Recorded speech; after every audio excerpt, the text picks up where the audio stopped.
Salve, pessoal do Mayhem! Estamos começando mais um Boteco dos Illuminati. E hoje nós vamos falar de experiências com as mortes, aonde as pessoas chegam no limiar e veem o outro lado. Será ciência? Ou será religião? Ou será qualquer coisa? Vamos desvendar isso. E hoje no Boteco nós temos aqui, seguindo aqui a minha tela, o irmão gêmeo bonzinho do Mayhem, Ralph. Alô, pessoal, vamos aqui aprender um pouco mais sobre o que acontece no processo de morte, porque a morte é um processo que dura até uns bons minutos. Robson, direto do Japão.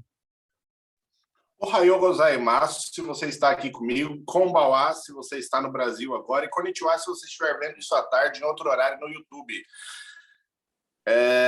Bom, eu não entendo nada desse assunto.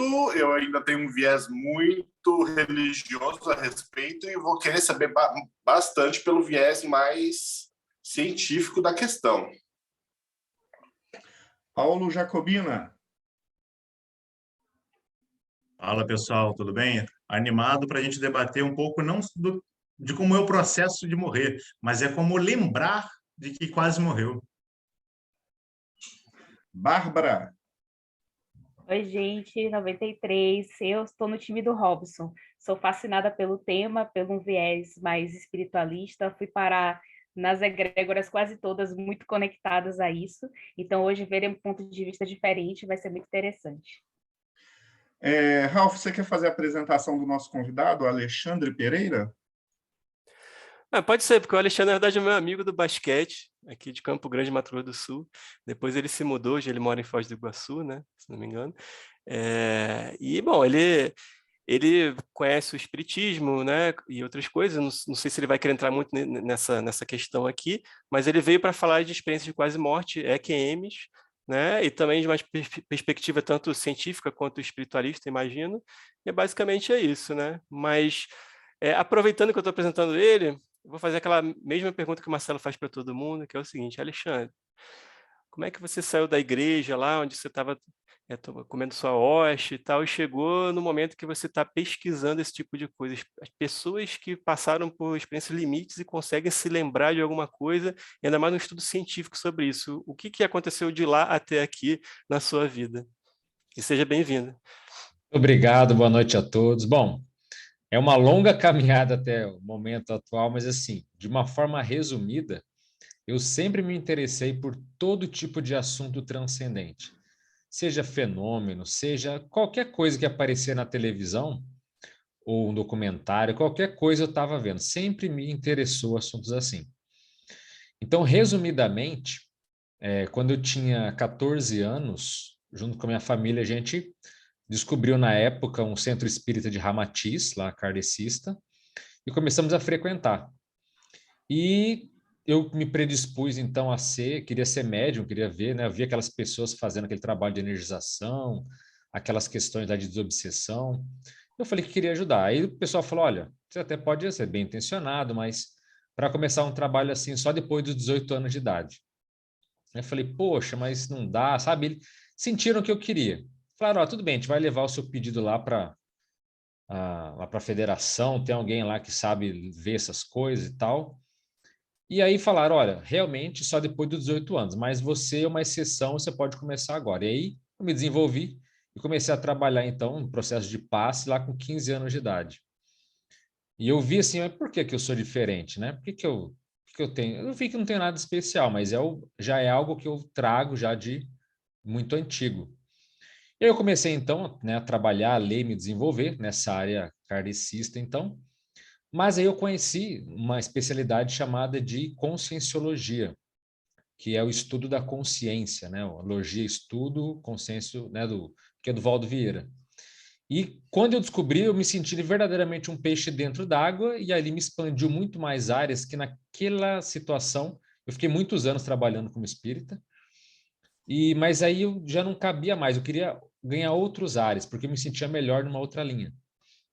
Sou muito grato a todos os anos que eu passei ali fazendo desobsessão, energização e assim por diante. Foi uma escola riquíssima para mim. Mas eu decidi estudar, dentro do viés dessa ciência da consciência, conscienciologia, um aspecto muito sério que é justamente da experiência fora do corpo, que vocês já conhecem, obviamente, né? A viagem astral, projeção astral, desdobramento, enfim, jornada espiritual, tem vários nomes ao longo aí da história. Eu me tornei, então, um especialista dentro dessa experiência fora do corpo, tanto na teoria quanto na aplicação mesmo, no desenvolvimento e assim por diante. Então, eu comecei a dar aula de experiência fora do corpo em 2003. E aí, de lá para cá, eu venho estudando, e dentro dessa gama de possibilidades que existe dentro da experiência fora do corpo, ou da viagem astral, uma área que me chamou sempre muito a atenção é justamente essa experiência de quase morte. Por quê?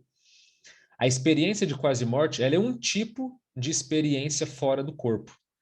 Só que é um tipo diferenciado por quê? Porque, por exemplo, uma pessoa que tem técnica, ela pode deitar, aplicar uma meditação, uma técnica específica na sua casa, na sua cama, e ela pode ter, então, essa projeção da consciência, essa saída do corpo. Mas na experiência de quase morte, não. Isso acontece de modo, vamos dizer assim, brusco, abrupto. A pessoa não tem chance de escolher. Ela literalmente passa por um evento. Então, já aí entrando, né, na experiência de quase morte, por que ela me fascina? Porque eu sempre via que é uma forma séria da ciência, vamos dizer assim, acadêmica, a ciência, né, convencional, a ciência que nós conhecemos, poder comprovar que existe de fato a vida após a morte. Eu, mesmo no processo espírita, antes mesmo, com 9 anos de idade, eu tive uma experiência fora do corpo espontânea. Então, para mim, esses assuntos nunca foram assim um grande conflito, ou achar que isso é uma coisa da minha imaginação, porque eu sempre tive essas experiências. Então, mas a experiência fora do corpo, ela é autocomprovatória. Você sabe que existe vida após a morte. Por quê? Porque você saiu do seu corpo com lucidez, às vezes você se viu deitado na cama e você fala, caramba, eu estou fora do meu corpo, eu estou pensando, estou tendo emoções, eu existo além do meu corpo físico, e você volta com aquilo. E, no caso da experiência de quase morte, a ciência pode usar isso como sendo, não vou dizer um atalho, mas uma ferramenta para dizer, olha, a consciência, ou seja, o que é a consciência? O nosso ego, o nosso ser, ele transcende a biologia, ele transcende a matéria. Então, a ciência pode comprovar de várias formas, mas a experiência de quase morte, eu vou comentar aqui por que ela é tão séria do ponto de vista científico e por que ela pode criar essa lacuna que para nós ela falta bastante, né? Diga lá, Paulo. Fazer um comentário aqui dentro dessa colocação que você fez, né, para pontuar um pouco melhor para o nosso público e depois finalizar para saber da sua opinião em si. Né? A experiência de quase morte, por mais que ela seja também uma experiência de ausência do corpo, ela não é igual à projeção astral, no ponto de vista prático, como o Alexandre muito bem comentou, porque um você faz, né, o outro você passa por uma experiência no qual você quase morre porque você volta. E a gente tem uma série de artigos que tratam da questão da memória da pessoa nesse experimento. E aí, quando você vai ver dentro da análise desse estudo de memória, você percebe que as memórias que as pessoas têm quando elas passam por uma experiência de quase morte, elas são mais vívidas do que as memórias que ela tem na vida como um todo. Né? O que dá a entender que, diferentemente do que se imaginava, que quando o seu cérebro fica sem oxigenação, né, você vai ter menos memória, você vai realizar menos sinapses, numa experiência de quase morte, parece que acontece o contrário. As suas memórias elas ficam entranhadas em você de uma maneira muito mais forte do que isso em si. É claro que, do ponto de vista científico... Fala, Robson, levantou... Você fala sobre essa experiência ficar mais entranhada em ti. Isso não é o que daria, então, o que nosso amigo comentou sobre a questão da experiência ser tão vívida e trazer tanta certeza da experiência da existência do mundo espiritual? Eu gostaria só de fazer uma introdução para entender primeiro, porque tem gente que não entende muito de química, como você mesmo comentou aqui, né, nessa área você não entende muito. Só para conceituar, para ficar um pouco mais claro para todo mundo. Então, veja, A experiência de quase morte, ela é um evento fronteiriço onde a pessoa passa algum processo que ela de fato fica entre a vida e a morte. Em alguns casos a morte clínica é decretada, mas nem todos. Mas nesse evento pode ser um choque, um afogamento, uma queda, uma parada cardíaca, algum evento desse muito forte, muito sério. Nesse instante vão acontecer vários episódios que, em geral, dão um panorama da experiência de quase morte clássica, tá? Mas ela pode acontecer em diversas situações e não precisa passar por tudo. Mas, por exemplo, qual o primeiro ponto da experiência de quase morte, quando ela está nesse processo grave? Ela se sente fora do seu corpo.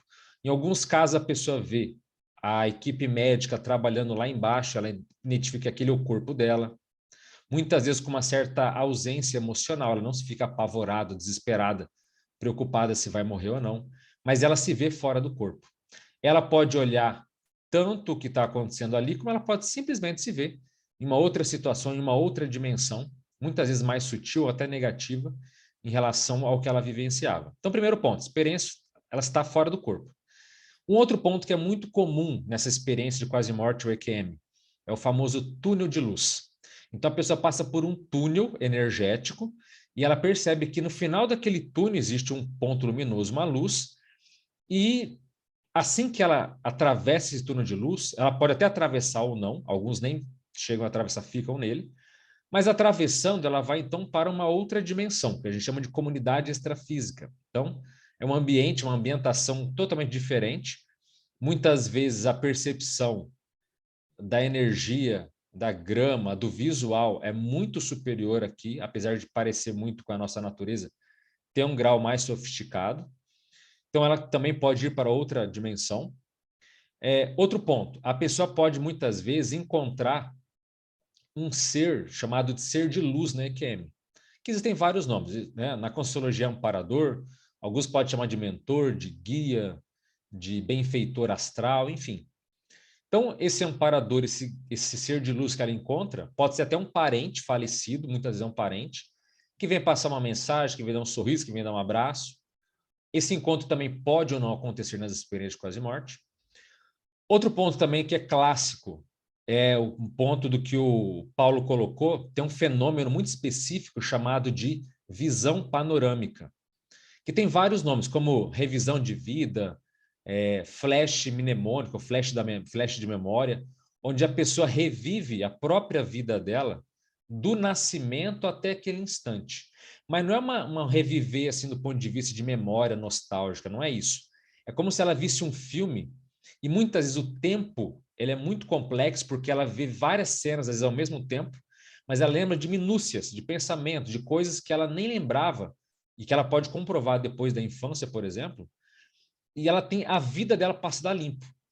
E essa revisão da vida, a própria pessoa é o seu juiz. Então ela vê com nítida transparência se ela é uma pessoa feliz, se ela é uma pessoa triste, se ela é uma pessoa, sabe, se a vida dela está dando certo, se ela está sendo fracassada. Ela consegue ver, e isso é uma análise muito profunda, e muitas vezes pode durar segundos, mas aqueles segundos, o tempo flui diferente, ela vê tudo aquilo. Mas também nem sempre acontece revisão de vida nas EQMs, tá? Mas no modo clássico acontece também.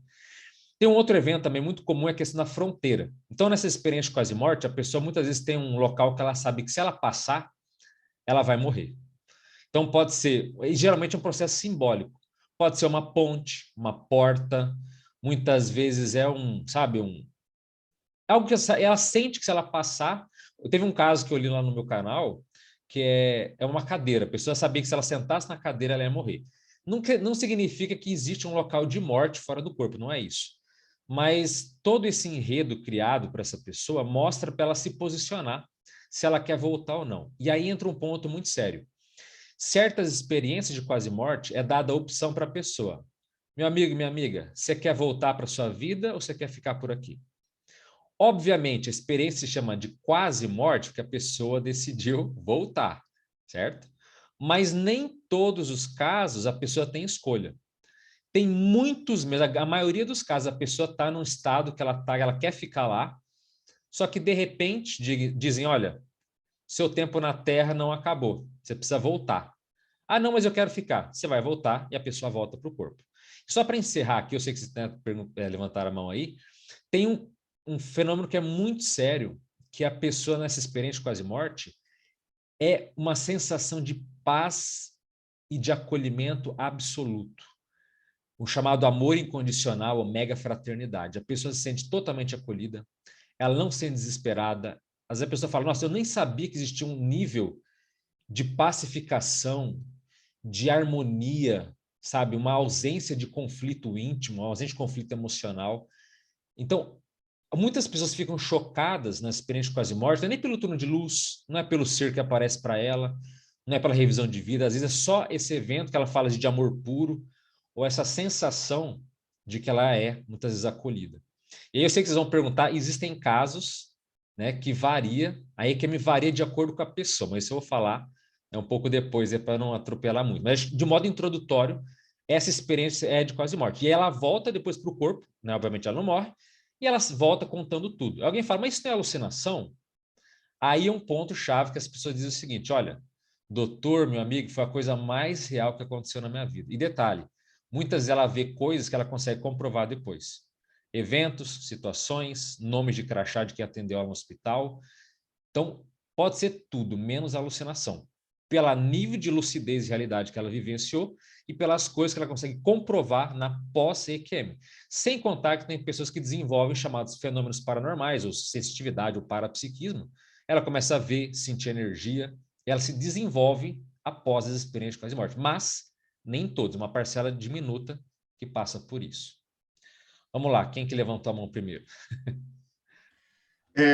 Assim, teve um tempo que documentário de EQM era modinha, então esse é o meu conhecimento. Aí, um dos relatos, assim, geralmente o enredo é sempre o mesmo. Você pega vários relatos que geralmente ocorreram no hospital, como esses documentários são americanos, então o viés é bem americano. O viés, como os Estados Unidos não tem uma certa tradição espírita, igual aqui no Brasil, eles realizam os estudos que a gente faz aqui com viés mais espírita, só que eles fazem lá mais de forma científica. O que eu quero perguntar é sobre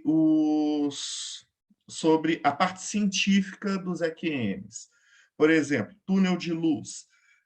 Eles realizaram experimentos com pilotos que ficavam girando para criar a força G, e na hora de desmaiar, eles tinham essas visões de túnel de luz, etc.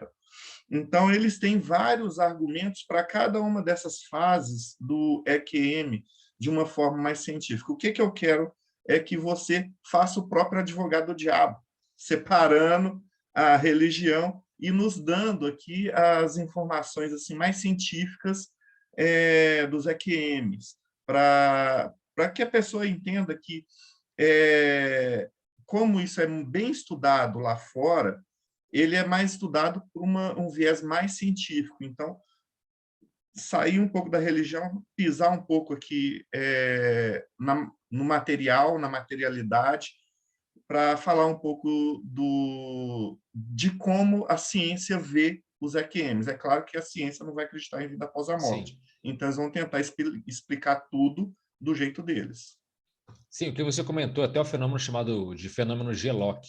Eles tentam classificar todo tipo de manifestação como tendo uma explicação biológica. E existe, por exemplo, até uma outra explicação que também já foi datada, já ninguém acredita mais nela, que o túnel de luz, por exemplo, seria uma memória, até certo ponto inconsciente, da pessoa no momento do parto saindo pela mãe. Mas isso também não explica, porque muitas pessoas que passaram por cesariana também têm fenômeno fenômeno do túnel. Então, assim, a ciência ela tenta, de certa forma, dizer que isso não existe ou colocar outras explicações. E veja, até certo ponto está certo, o papel dela é isso mesmo, é estudar, não é acreditar de primeira. Agora, já existe dentro da ordem de médicos, enfermeiros e mesmo psicólogos, já um entendimento de que não é mera alucinação. Se fosse, já teria sido descartada há muito tempo. Agora, como tem muitos médicos interessados, por quê?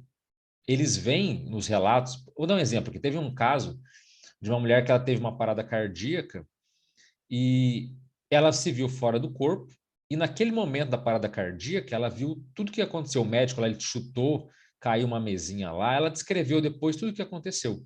E o médico falou, olha, o que você acabou de me contar é impossível. Por que que é impossível? E por que que chama tanto a atenção? Porque quanto mais a medicina desenvolve técnicas de reanimação e técnicas de salvamento, maiores estão sendo os casos relatados de experiência de quase morte.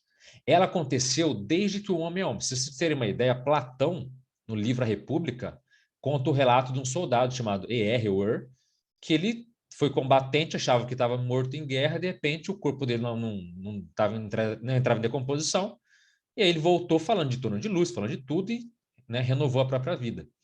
Então, assim, é um fenômeno muito antigo, mas como a medicina está ampliando essas técnicas, então eles conseguem perceber, por exemplo, que certos episódios como esse que eu citei da mulher que teve a parada cardíaca, quando há um monitoramento do ponto de vista cerebral, e o cérebro está naquela linha, né, sem atividade nenhuma, zero, é importante frisar isso. Quando o cérebro está em atividade zero, é zero. Pela ciência seria impossível ter memória, ter audição, ter visão, ter nada. Tem nada. Cérebro desligado é um cérebro desligado, ponto final. Então, quando uma pessoa descreve o que aconteceu na sala, a conversa que teve, quando ela fala tudo o que aconteceu, no momento onde estava sendo monitorada e o cérebro dela estava zero, o médico, ele pode ter as suas crenças pessoais, mas não é tapado. Ele fala, peraí, alguma coisa aqui tem. Como é que pode um cérebro ausente, né, desligado, zero, poder ver o que a gente conversou, poder ver o que eu derrubei ali, eu estava sozinho na sala, ninguém viu, contei para ninguém, entendeu? Então, às vezes, nessas experiências de quase morte, são abarrotados de casos assim, da pessoa. Teve um, inclusive, eu tenho um canal chamado Dimensão Mental que eu falo de experiência de quase morte, justamente para dar um pouco essa divulgação desse assunto. E um dos últimos vídeos dos últimos relatos que eu fiz lá, era de uma mulher que ela teve, né, a experiência de quase morte no hospital, e entraram duas enfermeiras que ela não conhecia, ela estava fora do corpo, e ela olhou o nome das enfermeiras no crachá. E aí depois ela conversou com as enfermeiras que realmente atenderam ela durante uma cirurgia, no processo cirúrgico, que ela quase morreu, teve uma parada e tal. E ela falou, eu vi o nome tal e tal que entrou lá na sala durante a minha experiência fora do corpo. Elas foram lá conferir na lista do pessoal e viram que realmente elas entraram. Então, assim, dentro da função, dentro do hospital, está ficando muito claro que existe algo aí. Por isso que, por exemplo, já tiveram médicos muito inteligentes que fizeram o seguinte, inclusive alguns americanos, eles colocaram assim, ó, beleza, vocês saem do corpo, então vamos fazer um desafio, entre aspas. Eles colocaram o quê? Em cima de hospitais, em cima das camas do hospital, colocaram desenhos muito próximos ao teto. Fizeram isso nos Estados Unidos, na França, vários países fizeram isso. Por quê? Se a pessoa diz que ela sai do corpo, então qual é o desenho que está em cima, que você só pode ver esse desenho do teto? Ou alguém pegar uma escada e ver. Então, a pessoa poderia aqui descrever o que está desenhado, o que tem naquele papel ali. Veja, é um experimento simples, mas que o intuito é comprovar que essa experiência fora do corpo é, de fato, uma realidade, não mera ficção, né? Então, a ciência está, mas ela não comprovou ainda. Ela está atrás, ela está correndo, mas ela sabe que alguma coisa tem. Não é algo simplesmente aleatório, não é mera fantasia nem delírio febril de quem passa por um processo assim, né? Diga Esses lá, Rafa. documentários americanos, eles têm essa chamada porque pegam casos de gente em hospital que comprovadamente tiveram a morte, né, vamos dizer assim, a parada cerebral, etc., e viram coisas que não deveriam ter visto. Então, isso chama bastante atenção da audiência, vamos dizer assim. Sim, Mas o que eu queria falar era de um caso, antes do Ralph, né, que ele está desesperado para poder falar, de um caso interessante que eu vi assim nesse documentário antigão da década de 90 que eu vi, de um cara, foi o único caso que nada foi flores.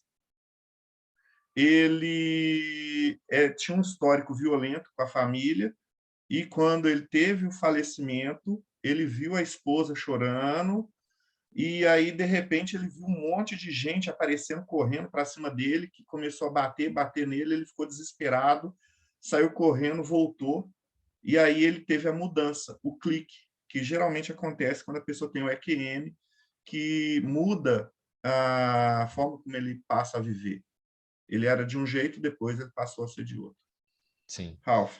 Mas só antes de você perguntar, só para completar o seguinte, tem a experiência de quase morte, como eu falei, os casos clássicos aqui, né? O túnel de luz, sensação de paz e tal, mas existem, estima-se que haja pelo menos 15% dessas experiências de quase morte que elas são chamadas de negativas ou aflitivas. Então, nem tudo é rosas, nem tudo são flores. E nessas negativas, não é só algo assim de ver chorando, tem coisa que é bem barra pesada. Ela se vê sendo perseguida, não vê nenhum ser de luz, ela vê seres mesmo, sabe? Lá os obsessores, assediadores, espíritos negativos. É todo um enredo negativo. E tem um segundo tipo de experiência de EQM aflitiva, que ela não vê ninguém atacando ela, mas ela vai para uma espécie de dimensão escura ou vazia, onde ela sente uma profunda tristeza, um tédio, uma ausência de vida, sabe? Então ela fica no meio, é como se ela se sentisse no meio do universo, sozinha, totalmente desamparada. Então esse traz uma sensação muito ruim também. E a pessoa sabe que ela está fora do corpo, ela sabe tudo. Mas a sensação daquela solidão ali, muitas vezes é impactante. Ela volta também se perguntando, por que aconteceu comigo? O que está acontecendo? Sou uma má pessoa? Como é que é? Mas não são más pessoas, tá? Não quer dizer só que uma pessoa é negativa, ela passa por EQM negativa. Em muitos casos, é uma forma didática de forçar a pessoa a se transformar.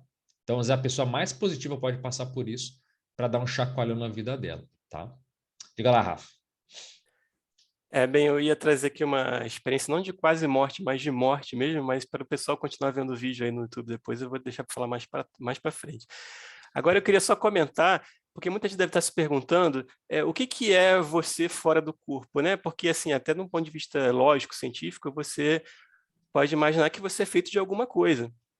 E ao contrário do que muitos céticos imaginam, e até que muitos espíritas não muito céticos imaginam, existe uma pergunta no próprio Livro dos Espíritos, onde Kardec pergunta a eles assim, é certo dizer que os espíritos são imateriais? E a resposta dos espíritos, antes do comentário do Kardec, é essa aqui que eu vou ler. Como podemos definir uma coisa quando não dispomos dos termos de comparação e usamos uma linguagem insuficiente? Um cego de nascença pode definir a luz? Imaterial não é o termo apropriado, incorpóreo seria mais exato. Pois deves compreender que, sendo uma criação, o espírito deve ser alguma coisa. É uma matéria quintessenciada para a qual não dispondes de analogias, e tão eterizada que não pode ser percebida pelos vossos sentidos. Só que continua sendo alguma coisa, alguma informação, é como se fossem átomos mais etéreos, que a gente não detectou ainda, como a maior parte do universo é não detectada, a matéria e energia escura, por exemplo. Mas, assim, só para dar um parâmetro aqui para quem é mais cético, de que a gente pode muito bem ter um outro tipo de corpo que ainda não foi composto de matéria que não foi detectada ainda pela ciência atual. E aí, mais para frente, eu dou meu relato pessoal da minha experiência de morte. O que você comentou é bem importante porque pelo estudo da conscienciologia, do qual eu sou pesquisador, a gente percebe que existem 4 corpos. E esses corpos, eles são muito bem perceptíveis, tanto nas experiências de quase morte, quanto nas experiências fora do corpo. Então, o chamado o corpo sutil, que pode ser chamado de perispírito, às vezes chamam de alma, corpo espectral, tem vários nomes aí, que foi dado de nome na nossa civilização, não está no gibi. Nós chamamos de corpo emocional, que é aquela réplica humanoide. Mas existe até um corpo mais sutil, chamado de corpo mental, e muitas pessoas na experiência de quase morte se manifestam por esse corpo mental isolado, que nós chamamos que é o corpo mais evoluído que a gente conhece. Então, existem casos, por exemplo, teve um caso muito famoso de uma mulher chamada Vicky, que ela era cega de nascença, não tinha referencial nenhum de que era cor, de que era forma, assim, nada. Uma cega de nascença. Lá pelas tantas, ela passou por uma experiência quase morte e ela começou a enxergar pela primeira vez naquela vida. E ela olhou para o próprio cabelo, viu o cabelo encaracolado e viu o anel de casamento, que era muito específico. Ela falou, peraí, aquele corpo, aquela sou eu, aquele é o meu corpo. E aí ela teve uma experiência uma experiência fora do corpo de alto nível, foi para outras dimensões, encontrou seres que já tinham falecido, e ela, até certo ponto, ela perdeu essa capa humanoide, esse corpo, esse psicossoma, esse corpo emocional, esse perispírito, e se manifestou por esse corpo mental isolado. Foi para uma dimensão super evoluída, que não tem tempo, nem forma, nem espaço, que se percebe nas experiências fora do corpo e também nas EQMs. Ela passou por isso, viu, o chamado mundo das ideias, o mundo da perfeição, como alguns chamam, e voltou com a informação. E ela, quando ela conta, ela começa até se emociona, porque uma pessoa que não tinha referencial do que é a luz, do que é o verde, do que é o azul, de repente se vê fora do corpo, fazendo, vendo, sabe, interagindo, estando em uma dimensão muito mais avançada, mas para isso, aí já a filosofia já fica um pouco vencida, só tendo a própria experiência. Então, se eu falar que existe um corpo que você pode, que não tem forma humana definida, é uma massa de energia, é o seu eu pensante, sabe? É uma inteligência. Isso é muito filosófico, mas se a pessoa não passa pela experiência, é uma hipótese, uma possibilidade. Agora, como eu falei, esses fenômenos são autopersuasivos. Quem passa por eles, a pessoa tem a autocomprovação, ela sabe que existe porque ela vivenciou aquilo. E nesse ponto, a experiência com as mortes traz um problema terrível. Por quê? Ela muitas vezes vai dizer o contrário do que a pessoa acredita. Então, às vezes ela está numa religião que ela diz o seguinte, olha, experiência fora do corpo não existe, viagem astral, isso é besteira. Aí, de repente, ela passa por isso, e aí?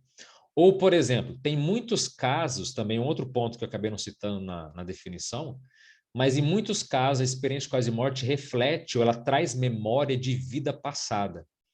A pessoa se vê numa outra civilização, num outro corpo, numa outra condição, ela fala, caramba, eu vivi aquilo. Então, ela tem acesso de memória de vida passada. E às vezes ela está numa linha que fala, essa vida aqui é única, você vai morrer, acabou, vai morrer, vai esperar o julgamento. Então, essa experiência, ela traz esse ponto delicado de dizer o seguinte, olha, existem coisas que eu acredito, ou coisas que me disseram que é verdade, e existe aquilo que eu passei. Então, isso cria muitos dilemas para a pessoa que vivenciou aquilo. Por quê? Como é que ela vai lidar com essa informação? Ela vai fingir que não existe? Ela vai ter que contrária a família, vai ter que, sabe, se posicionar. Então, são dilemas que a experiência traz em relação àquilo que a pessoa acredita como crença. Manda lá. Falando em crença e nessas experiências quase morte, eu estou tentando lembrar o nome do filme. É um caso assim, o filme baseado em história real. Aconteceu nos Estados Unidos, uma experiência quase morte de uma criança. O pai era pastor e Assim, o céu lá, tem até na Netflix, esse mesmo. sim, E o sim. menino vê Jesus Cristo, e aí, quando ele vai descrever Jesus Cristo, uma menina russa tinha visto e pintado. E aí, é até famoso esses dois casos de quase morte. Vai lá, Bárbara. Pode comentar, Alexandre. Não, eu só frisar, até comentei antes que a experiência com as mortes ela varia de pessoa para pessoa. Aí está um ponto muito interessante. Mesmo que a pessoa não acredite em certas coisas, essa experiência de quase morte, ela serve, em muitos casos, como se fosse um chacoalhão. Por que um chacoalhão? Porque quem passa por ela em geral, não é porque, vamos te dar um abraço, dar um oi, tá tudo certo, não. Em geral, é um chacoalhão por quê? Porque a vida dela está saindo dos trilhos e ela precisa meio que retomar. Então, é um chacoalhão existencial, é dizer assim, meu amigo, minha amiga, volta para o prumo porque sua vida está fracassando, está indo para o buraco. Esse é um ponto. E segundo, mesmo que seja esse viés, né, de chacoalhão, há um processo ali, muitas vezes, não vou dizer teatral, mas há um enredo criado para que a pessoa se sinta bem de acordo com a vida que ela tem. Então, olha que coisa interessante. As pessoas cristãos, adivinha quem que geralmente eles podem ver nas experiências de quase morte? Figuras que eles dizem que é Jesus e que parecem com Jesus. Você não vê cristão vendo Buda, mas você vê budistas vendo Buda. você vê hinduístas vendo Krishna. Então, essas figuras religiosas, elas aparecem muitas vezes para as pessoas, ou as pessoas também, às vezes, forçam a barra para dizer que é aquela pessoa. Então, por exemplo, tem muita experiência de quase morte que a pessoa vê um ser luminoso, ela não vê o rosto, mas ela fala, não, eu vi Jesus, porque era um ser de luz, só pode ser ele. Então, é o que a pessoa entende, tá tudo certo, é a ótica como ela enxerga as coisas. Então, por exemplo, tem pessoas que só adoram filosofia, ela tem experiência de quase morte, que tem todo um processo grego de colunas, livros, sabe? Então, a experiência, tem cientistas que é a mesma coisa, tem fórmulas matemáticas que aparecem no turno de luz. Eu já vi relatos de, por exemplo, religiosos que no turno de luz aparecem também frases bíblicas. Entende? Há um enredo para que a pessoa se sinta acolhida e mais, vamos dizer assim, tranquila dentro desse processo. No entanto, a experiência de quase morte, nesses casos, ela não é definidora da realidade. Por quê? Se todo mundo fora do corpo visse Buda, a gente poderia dizer, gente, Buda é o caminho, é aquilo que a gente tem que seguir, porque todo mundo na experiência de quase morte vê Buda, interage com Buda, Buda é o cara. Mas como ela é meio direcionada para o que cada pessoa gosta, isso dá a entender que é mais um processo didático de acolhimento que propriamente uma revelação da verdade do universo. Até porque nas experiências mais avançadas, em geral, não tem um processo religioso. Elas são mais abstratas, são mais neutras nesse sentido. Entende? Então, ela varia de acordo com o temperamento, de acordo com os gostos, mas é sempre o processo, como se fala, a egrégora, a energia, sempre aquilo que a pessoa se sente mais afinizada. Então, é muito comum, assim, ocorrências de seres, né, como o próprio garoto lá viu a imagem de Jesus, ou um ser barbado, se bem que a imagem dele também é contestada, porque naquela época não tinha gente branquinha assim, mas enfim, é a figura simbólica Bem dos outros louro, de seres. cabelos Exato. cacheados, o tipo caucasiano. Naquela época, né, a gente já sabe, né, obviamente, que ele não era assim, foi toda uma construção visual, mas enfim, é um processo simbólico para que a pessoa se sinta, às vezes, mais acolhida e, de certa forma, aquilo mexa, né, com seus brios, com seu íntimo, né? Manda lá, Bárbara. Eu vou fazer o contrário do Rodrigo. Eu quero saber se é possível simular a EQM. E por que que eu pergunto isso? Porque é do interesse de muitos grupos, né, que lidam com divindades e com caminhos ligados à morte de alguma forma, esses exercícios de visualização, de meditação e de projeção astral, enfim, no qual a pessoa imagina o momento da própria morte e costumam ser exercícios extremamente intensos, e em que muitas coisas de uma EQM real acontecem também. Qual que é a sua opinião sobre isso? Eu vejo que isso é mais comum nas experiências fora do corpo, tá? Não tanto nas experiências de quase morte, como eu falei. É até certo ponto uma experiência forçada, né, além do corpo. Mas nas EQMs, em geral, ela não é fabricada. Geralmente é um evento que realmente acontece, que a pessoa passa por aquilo, não pelo seu próprio interesse, pela sua própria intenção, mas realmente nos bastidores há uma orientação a seres que acabam, sabe, promovendo esse tipo de situação. Agora, por exemplo, o próprio túnel de luz, ele acontece numa experiência fora do corpo. É em menos casos, mas pode acontecer. Então, não é sinônimo de morte, ou sinônimo de alguma coisa nesse sentido, tá? E eu já vi muito, inclusive aconteceu comigo algumas vezes, processo de falar, ó, você morreu. Eu morri? Morreu. E a primeira vez que aconteceu comigo, me levaram, estava fora do corpo lúcido, me levaram para... Eu visitei meu colégio, onde eu vivia, sabe? Eu fiz todo um tour de despedida, me apresentaram, ó, você vai ficar agora aqui, conheci um lugar, conheci as pessoas. Eu estava realmente, sabe? Morri, né? E aí, de repente, eu volto, quando eu acordo, eu falo, caramba, eu não morri. Toquei daquele, sabe, aquela respiração profunda, falei, tô vivo. Isso aconteceu mais umas 2 ou 3 vezes. Então, assim, esses processos didáticos para mostrar para a pessoa, ó, não precisa ter morte, se prepara, se desapegue, sabe? É todo também um processo de esclarecimento, de até certo ponto de ensinar. Então, assim como já aconteceu comigo, já vi várias outras pessoas que passaram por isso em experiências mesmo fora do corpo. Às vezes, isso, por exemplo, foi espontâneo comigo. Eu não quis passar por isso, eu não premeditei isso, mas aconteceu. Mas nas EQMs, eu nunca vi alguém falar que passou por uma falsa morte. Porque quando acontece, como ela está atrelado a algum processo, um acidente físico, isso geralmente acaba ocasionando, sabe, esse tipo de situação, onde é aproveitada aquela condição para trazer informações e esclarecer a pessoa. Mas esse tipo vamos dizer assim, de criar uma falsa morte, e olha que eu já li muitos relatos, mas eu nunca vi nada nesse sentido. Manda lá, Paulo. Bem, vamos lá. A gente comentou aqui, você principalmente comentou agora, ao responder a Bárbara, da questão do desapego dentro desse trabalho da EQM. É claro que, como você já deixou bem claro para a gente, a EQM só sabe quem passou. Quem não passou, você não tem como emular uma situação dessa.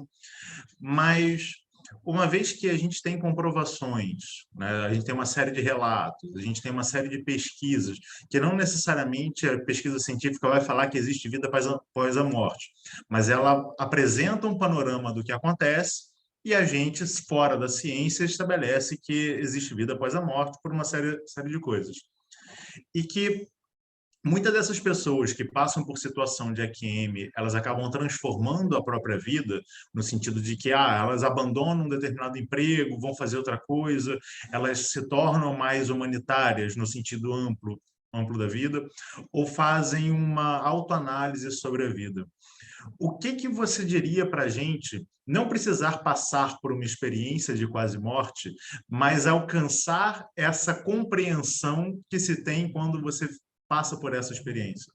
Legal, ótima pergunta. Eu vejo assim, aí eu pego o meu viés que eu estudei a vida toda, que eu sugiro que as pessoas tenham experiências fora do corpo autoinduzidas, provocadas pela própria vontade. Porque, veja, na época mesmo que eu era espírita, eu conheci muitos espíritas que tinham pavor de morrer, mas um pavor, uma fobia. Eu conheço muito espírita que tem medo de espírito. E tem medo de espírito, exatamente. Não é nem pavor de morrer, é ter medo de espírito. Sim. Então, veja, aí eu parto de uma análise pessoal, que a crença, ela não é suficiente. Então, ela não nos capacita a entender as coisas de fato como elas são. Então, como é que você vai admitir que existe... Não, eu acredito que existe vida após a morte, mas é uma crença ainda. No fundo fica, mas e se não estiverem errado? E se alguém que escreveu um livro maior falando que não existe, está certo? Sabe? E se o James Randi lá falou que, né, ninguém ganha $1 milhão e não existe? Então, para que a pessoa tenha de fato essa tranquilidade, é tendo a experiência. Como é que se perde o medo da morte? É tendo experiências fora do corpo. Por quê? É o evento mais próximo da morte, é ela. Mas não tem risco nenhum. Você consegue sair do seu corpo, fazer o que você quiser. Você pode sair do planeta, você pode... Tem próprias EQMs assim, você pode ir para uma outra galáxia, não é exagero, tá? Outra galáxia, a milhares de anos-luz, e voltar com informação. Então, não existe risco de morte, não existe problemas, você pode ter essa experiência e voltar. E quando você... E para mim foi transformador, por exemplo, o momento que eu vi, pela primeira vez, que eu me vi deitado na cama. E esse movimento de você, essa situação de você se ver deitado na cama, é um fenômeno chamado de autobilocação.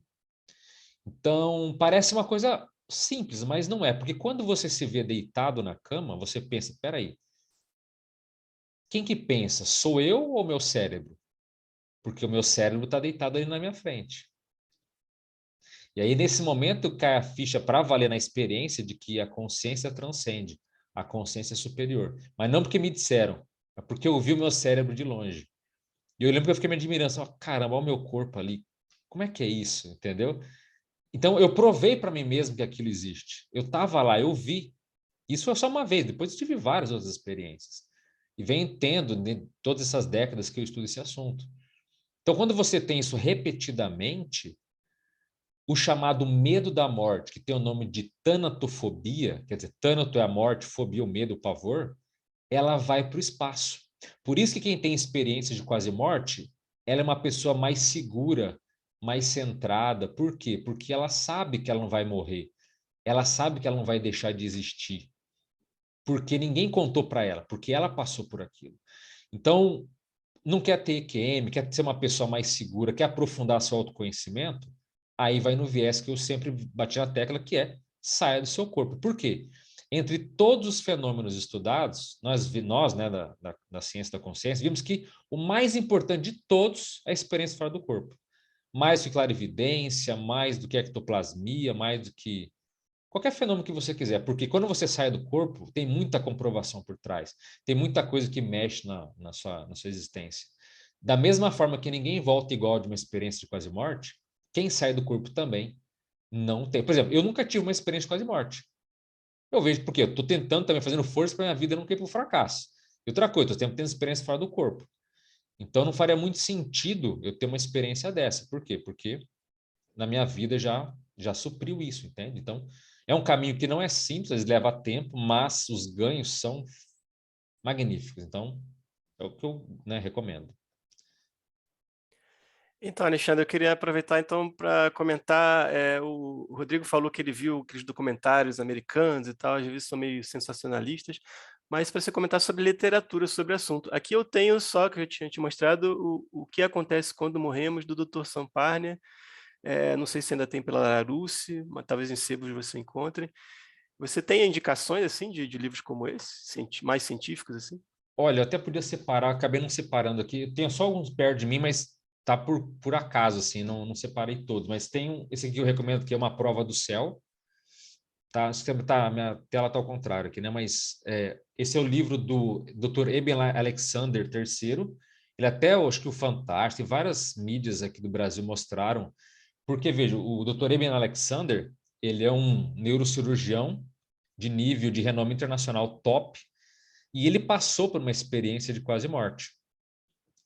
E nessa experiência que ele teve, sofreu um ataque seríssimo de bactéria no cérebro, e ele, por ser um especialista de renome no cérebro, quando ele voltou, ele disse, olha, gente, o que eu tive foi tudo, menos algo cerebral, isso aqui transcende o cérebro. Então, é diferente, não que nós vamos menosprezar uma pessoa, mas, por exemplo, se alguém passar por McKem, falar, eu tive McKem, tá, mas e daí?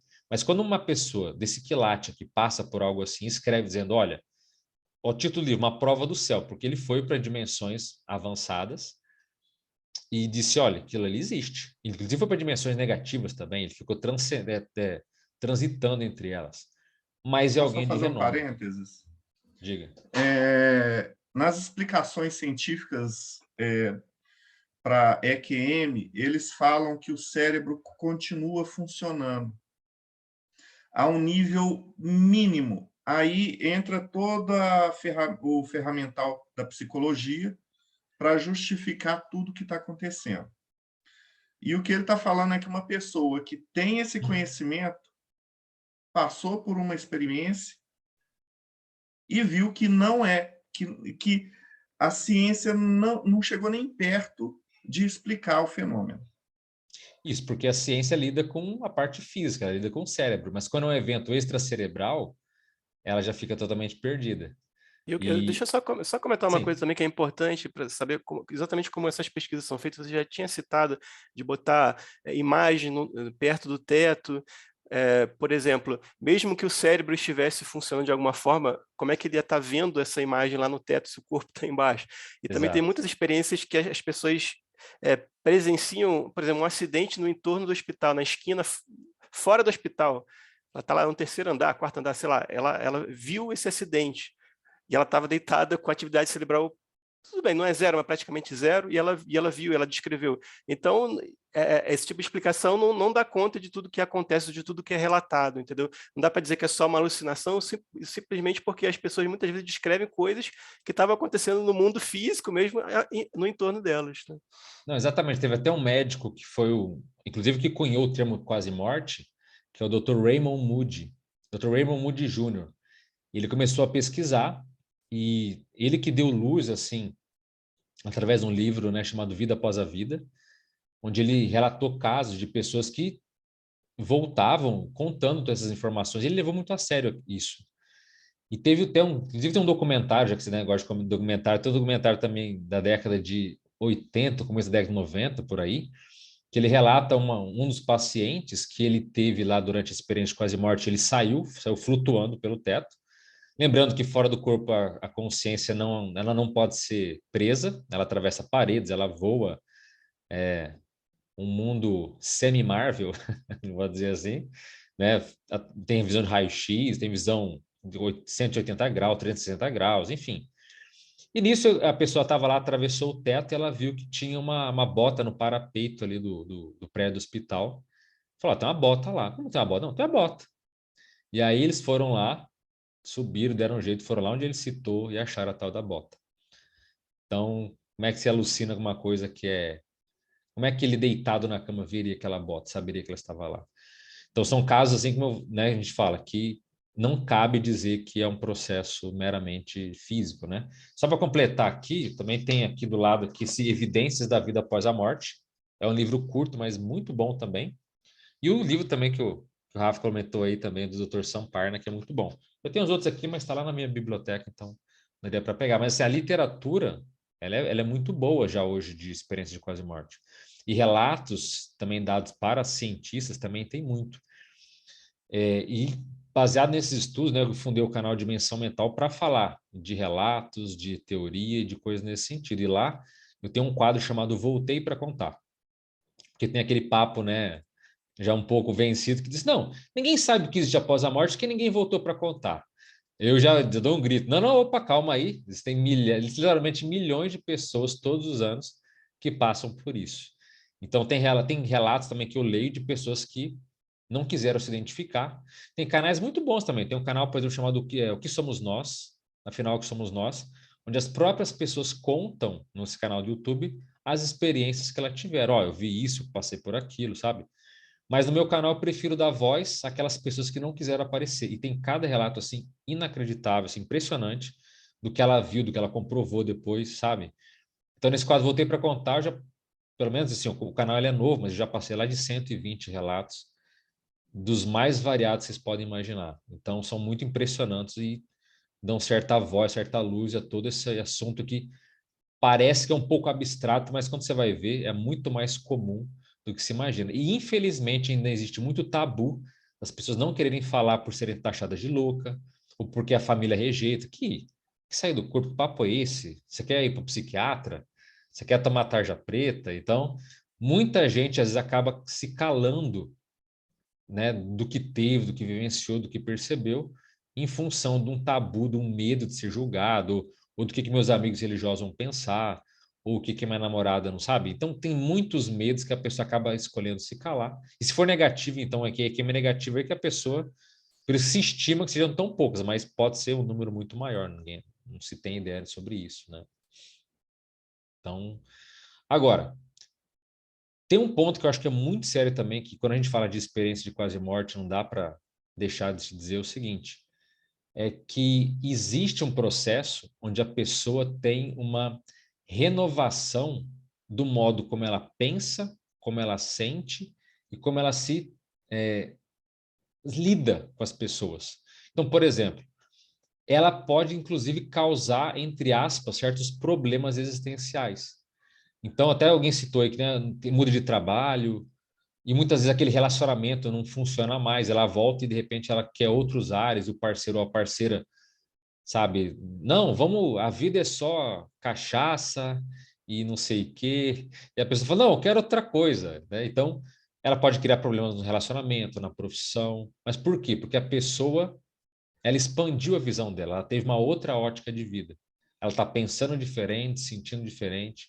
Muitas começam a se tornar mais chamadas empáticas, então, ela começa a literalmente se colocar mais no lugar do outro, ela começa a sentir mais as dores do outro, se torna uma pessoa mais, às vezes, fraternal, assistencial.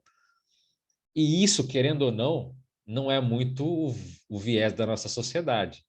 Então, a pessoa ela pode acabar, às vezes, entrando no chamado contrafluxo. Então, esse é um termo para dizer que, sabe, está todo mundo indo para um lado e a pessoa está indo para o outro. Que nem vocês aqui, tá todo mundo às vezes estão falando de espiritualidade, de evolução, disso, daquilo, mas a manada só quer saber de outras coisas, né? Não que a gente não possa também se divertir no cinema, ter uma vida comum, mas as pessoas só querem o lazer, elas só querem o processo imediato. Elas não querem, às vezes, bancar ou estudar aquilo que vai reformular a própria vida, ou que vai trazer mais responsabilidade. Então, a pessoa começa, de repente, ela vira uma pessoa, não vou dizer persona não grata, mas ela fica ela entra no contrafluxo, ela começa a ir contra a manada da sociedade para ter outros valores, outros pontos de vista, sabe? Que ela quer mudar. E às vezes as pessoas falam, caramba, o que essa pessoa tomou? O que ela mudou tanto, às vezes, tão rapidamente? Porque essa experiência ela é transformadora e pode trazer pontos muito positivos, mas também, eventualmente, pode trazer certas complicações aí na vida, no dia a dia dela, né? Manda lá, Rafa. Já deu uma hora aqui, eu acho que eu vou... Tá boa hora para mim comentar minha experiência de morte, né? Na verdade, isso está descrito no meu blog também. Eu não vou lembrar aqui o título do post, mas você acaba achando lá se você pesquisar por memórias de vidas passadas. Porque, na verdade, é uma experiência de morte porque eu morri mesmo, né? Eu fiz regressão a vidas passadas há mais de 20 anos. E dessas regressões, o que eu lembro até hoje vividamente é justamente as duas experiências de morte que eu tive. Porque o resto eu lembro mais porque eu anotei e porque depois eu descrevi no meu blog e quando eu fui postando, depois revisando para publicar em coletâneas, eu acabei revisitando aquilo, eu consigo me lembrar assim por alto. Mas as duas cenas de morte eu lembro vividamente até hoje, que aí bate muito com isso que vocês falaram, né, de que fica alguma coisa mais forte ali na memória. Primeiro porque é uma experiência muito impactante mesmo. E eu tive justamente essa experiência, porque nas duas cenas eu estava acima da minha cama. Vou dar só uma data assim, mais ou menos, acho que a primeira vida é mais ou menos século II depois de Cristo, a outra é na época das grandes navegações, mas muito por alto. Mas a primeira que eu tive, eu tive uma experiência ruim, porque quem veio falar comigo, quem veio me buscar, entre aspas, porque depois eu não tive mais a memória, mas até eu sair ali do local e ir para algum outro lugar, de repente entrar no túnel de luz, eu não lembro de ter visto nada disso, mas eu sei que quem veio me buscar eram pessoas desconhecidas, eram espíritos desconhecidos. Então eu não me senti muito à vontade. E outra porque eu tinha que meio que me suicidado com bebida, assim, não foi um suicídio assim do dia para a noite, mas foi ao longo de anos e isso eu tinha consciência disso, de que eu tinha meio que provocado a minha morte através do excesso de bebidas, né, e vícios e tal. Então isso foi a experiência ruim. E a experiência boa, já numa outra vida, foi muito diferente porque quem veio me buscar, apesar de não lembrar quem era, eu sabia que eu conhecia aquelas pessoas. Não sei se eram parentes, não sei se eram mentores, porque essa memória não ficou comigo, mas eu me senti completamente diferente, porque primeiro que tinha uma filha minha chorando ali do meu lado e era uma pessoa que realmente gostava de mim. Na primeira não tinha ninguém na minha família, então e essa tinha uma pessoa que realmente gostava de mim, que você sentia, né? E isso até hoje eu lembro, assim. Então, fora outras coisas também que eu acho que acontece não somente na viagem astral, como às vezes em sonhos vívidos e lúcidos e tal, que você vê sem olhar os olhos, você ouve sem usar os ouvidos, você, de repente, anda ou flutua sem usar as pernas, os braços, porque na verdade isso tudo não faz mais muito sentido. Essa coisa que você falou de visão de 180 graus e tudo mais, é porque você você está vendo, mas não é exatamente com o olho, né? Então são coisas que você não consegue descrever logicamente para uma pessoa que está num corpo. E aí isso de repente quando você volta você fica até meio confuso. Mas se você parar para prestar atenção até num sonho mesmo, às vezes quando você está num sonho que você está flutuando por cima, uma visão aérea, você não é um helicóptero, você não é uma pessoa voando, você é alguma coisa que está observando do alto. O que é exatamente você não sabe descrever, né? Porque é difícil mesmo. Então são coisas que ficaram, né? Então mesmo quando é uma experiência de morte mesmo, às vezes isso pode perdurar para outras vidas, quer dizer, você consegue lembrar disso. E também é muito interessante porque essa coisa que você falou de você lembrar de tudo que aconteceu na vida, boa parte do motivo porque eu lembro dessas duas experiências de morte é porque eu tive exatamente isso. Eu revivi aquela vida. Então, eu tive a experiência de lembranças da vida enquanto eu estava vivo, entre aspas, e depois a lembrança de toda aquela vida na experiência de morte no final. Então, são duas coisas também um pouco diferentes, assim, porque na lembrança final você não consegue disfarçar o que você fez de errado. Você sabe o que você fez de errado, você está perfeitamente consciente disso, né? Então, isso é uma grande diferença também. E esses são os relatos que eu posso trazer aqui, porque foi coisas que aconteceram comigo, aquilo que você falou, né? Eu estive lá, eu vi, e aí por isso que eu acredito. Sim. Já vi, teve um amigo, por exemplo, um amigo muito querido que passou e ficou entubado aí, em função do que a gente teve, né, nos últimos anos, e ele teve uma experiência de quase morte, que ele foi memórias da Idade Média, depois memórias da época do Egito, e depois memórias quando ele e a tribo dele comendo mamute. Mamute. E no canal também lá eu já li o relato de uma mulher, uma americana, se não me engano, que ela teve uma memória que é das mais raras que tem, que é dos chamados tempos imemoriais, onde ela se viu sendo um animal. Então, ela foi até um tempo onde ela se viu um animal lutando ali pela sobrevivência. Então, são casos mais raros que podem acontecer. Inclusive, o chamado fenômeno da precognição ou premonição, onde a pessoa tem acesso a eventos futuros, também é muito comum nas EQMs acontecer, a pessoa poder ver eventos futuros, inclusive se ela voltar para a vida ou não voltar, mas ela consegue antecipar, consegue mostrar para ela possibilidades do que pode vir a acontecer. Mas não tem destino, mas são possibilidades que existem. Então, memórias, informações, elas são altamente complexas. O tempo é uma variável muito complexa também. Então, o bonito que eu costumo dizer que essas experiências fora do corpo, essas experiências quase morte mostram, é que o nosso universo ele é muito mais complexo do que as pessoas imaginam. Então, veja, existem vários níveis, várias dimensões que se consegue acessar. Então, o nosso universo ele é multidimensional, ele tem várias dimensões, tem múltiplas vidas, tem energias das mais variadas, o tempo varia de acordo com a dimensão, com a situação, sabe? Então, a nossa realidade ela é muito complexa. Então, é um vislumbre que até certo ponto toda atividade extracorpórea dá, de mostrar que nós somos complexos, que nós somos multimilenários, nós somos antigos, que não estamos desamparados, que existem seres, sabe, luminosos, energéticos que nos ajudam, que nos apoiam, se a gente fizer a nossa parte, obviamente. Então, há uma complexidade, mas também uma beleza por trás de tudo isso. E para a pessoa mais atenta, para a pessoa mais autocrítica, em vez de ela entrar só em depressão, ou ficar em choque com os dilemas do que está errado, se ela se atentar para essa realidade maior, ela vai poder ver que as possibilidades são imensas para quem quiser desenvolver essas faculdades, esses fenômenos e coisas assim. Então, uma possibilidade gigantesca aí de acesso de informação, né? Só para dizer que eu acabei lembrando aqui o nome do post no meu blog chama Texto para Reflexão, você consegue chegar através desse link aqui, raph.com.br, e basta lá ir na caixa de busca e pesquisar por Abrindo Portas na Mente.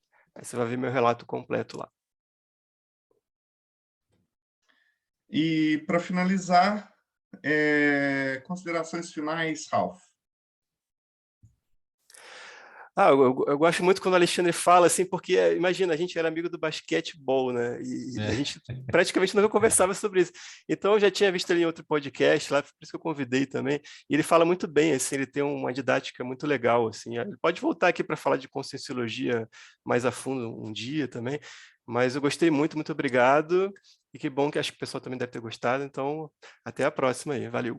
Obrigado, eu que agradeço aí. Assim, eu procuro ser o mais didático possível, porque esses temas são complexos, tem muito termo avançado, tem muito termo profundo, então eu tento dar uma simplificada para que as pessoas entendam, mas assim, esse assunto também ele é muito intenso e extenso do que a gente conhece. Então, né, a gente pode falar sobre experiência fora do corpo, sobre estudo da consciência, tem que não falta é assunto para a gente poder tratar. Então, de qualquer forma, eu agradeço a presença, o convite aí, Rafa, muito obrigado aí pela oportunidade. É isso. Então, quem quiser, acessa lá o Dimensão Mental, procura redes sociais, estamos aí esclarecendo, divulgando e procurando debater esses assuntos que, ao meu ver, são fundamentais. Porque, querendo ou não, né, gente, todo mundo um dia vai morrer.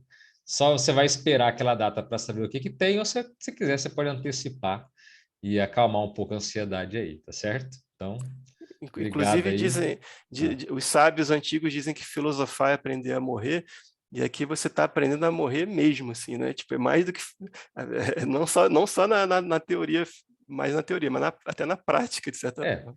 Não é só aprender a morrer, é você entender que existe a possibilidade de sair do corpo. Todo mundo sai do corpo ao dormir, a gente percebe, a gente admite isso. A questão é você aproveitar isso, aproveitar as 8 horas que você dorme e não faz nada da sua vida, e quem sabe ali ter experiências mais marcantes, ou se tiver uma experiência quase morte, refletir sobre aquilo, e ter uma existência mais plena, menos baseada na suspeita, no mistério, na crença, né? E ter algo que seja mais sólido, um porto seguro para que você, né, possa seguir a sua vida aí como um todo, né? Então, muito obrigado aí Aproveitando pela o gancho do oportunidade. Ralph, sobre filosofar é morrer. Paulo Jacobina, considerações finais. Obrigado, Alexandre, pela palestra, né? Pegando justamente essa questão da filosofia, o Confúcio ele comenta que todo homem tem duas vidas, né? A segunda começa quando ele descobre que vai morrer. E aí é aquilo que você vai fazer a partir daí. E se você tem interesse em se conhecer melhor, enquanto aprende sobre os mais diversos assuntos, como magia, vida após a morte, psicologia, mitos e contos de fada, pense em se inscrever no canal do Pedra de Afiar no YouTube. É uma ótima forma de você aprender filosofia prática e escapar das ilusões dos sentidos. Considerações finais, Bárbara. Eu achei muitíssimo interessante, é um assunto que me fascina e é um assunto que eu acho que é preciso que a nossa sociedade trabalhe, né, que os indivíduos trabalhem com uma certa urgência, porque justamente é o único fato que todos nós temos certeza na vida, na existência aqui, agora, e, no entanto, é uma coisa extremamente incômoda e difícil, né, para a maioria das pessoas. Então, é super interessante e abre uma porta, né, abre uma janela para que a gente repense essas questões de uma forma mais leve e aprenda a lidar e aproveite também para entender que a vida precisa ser vivida e que quanto mais plenamente a gente viver, mais fácil vai ser morrer, né? E falando nisso, isso tem tudo a ver com Telema, não é à toa que a gente chama a morte de grande festa em Telema, e a gente faz uma festa maior para a passagem da pessoa do que para o nascimento dela. Então, se você quer conhecer um pouco mais, entender um pouco melhor por que a gente chama a passagem de grande festa, um caminho possível é na Eclésia Babylon, que é uma instituição religiosa gnóstico-telêmica, cuja figura central de culto é Babylon. Então, se isso te interessa de alguma maneira, vem com a gente, vocês podem entrar no nosso site, 4gsanctuary.com, ou podem falar direto comigo no Instagram também, @vesta.nox. Considerações finais, Robson. Muito obrigado pela palestra, Alexandre, foi muito boa, bastante interessante o assunto. Eu acho que realmente para falar sobre tudo que tinha para ser dito aqui, talvez uma foi pouquinho. Bom, se você já quer aprender a viajar e, de quebra, fazer magia, acesse enoquiano.com.br. Nós trabalhamos na linhagem neo-enoquiana, onde se trabalha principalmente, em vez de chamar os anjos aqui, ir até eles lá, nos éteres enoquianos.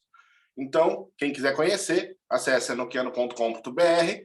E, para quem quiser conhecer um lado um pouco mais sombrio, acessa mortesubita.net e digita lá, da volta do espírito à vida corporal. Vai ter um artigo interessante para quem viu essa palestra, pode estar conhecendo um pouco mais, né? Ele é um artigo sobre espiritismo que também está ali no Morte Súbita.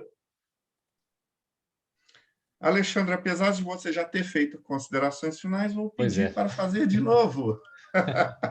Pois é, achei que já era minha vez, desculpe. Não, só agradecer a presença aí, muito obrigado.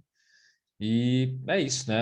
Eu sempre, por me interessar, até a gente conversando aqui antes, lendo o livro, né, o que acontece quando morremos, do Sam Parnia, e eu tive muitos insights, muita energia mesmo dos seres falando, ó, faz um canal aí, esse livro aí, faz um canal, expõe. E aí eu comecei, né, de forma ali, sem muita pretensão fazer e, enfim, um canal tá muito bom, tem muita gente participando.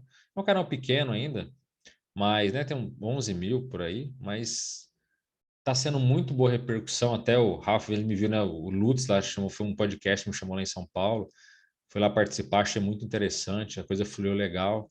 Então, assim, estou procurando, a minha tarefa dentro do canal Dimensão Mental é divulgar esses assuntos para quem é interessado, para quem já teve algum fenômeno assim, e quer saber mais, ou quer compartilhar. Então, tá uma comunidade assim, bem interessante de pessoas afinizadas com a experiência de quase morte. Não porque a gente tem uma paixão mórbida pelo morrer, não é isso. Mas é para entender a profundidade que isso tem e o quanto que a gente pode se transformar baseado nesses fenômenos aí. Então, é isso. Muito obrigado aí. Quem quiser, dá uma olhada lá, ver se interessa aí. É isso aí. Sigamos em frente com a evolução. E para vocês que estão até agora, todos os links vão estar aqui embaixo. E se você quiser fazer parte do Projeto Mayhem, você entra no catarse.me/TDC, aonde você vai participar desse projeto. Todos os valores arrecadados vão para instituições de caridade. Você vai ter acesso a vários grupos do Telegram, aonde vai ter muita gente que vai te ajudar nos mais diversos assuntos. Você vai poder fazer parte dessas gravações, ver essas entrevistas, participar de todas as formas, e também você vai ter acesso à revista. É produzido revista física, apesar de todos os artigos já estarem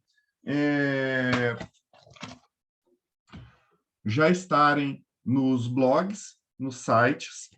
Esse aqui, por acaso, foi escrito pelo Tiago Tamussauskas, do Morte Súbita. E você vai poder desfrutar de uma forma mais, assim, vamos dizer, antiga, de prazer, de ver o papel, de ler, de sentar, de relaxar, de filosofar.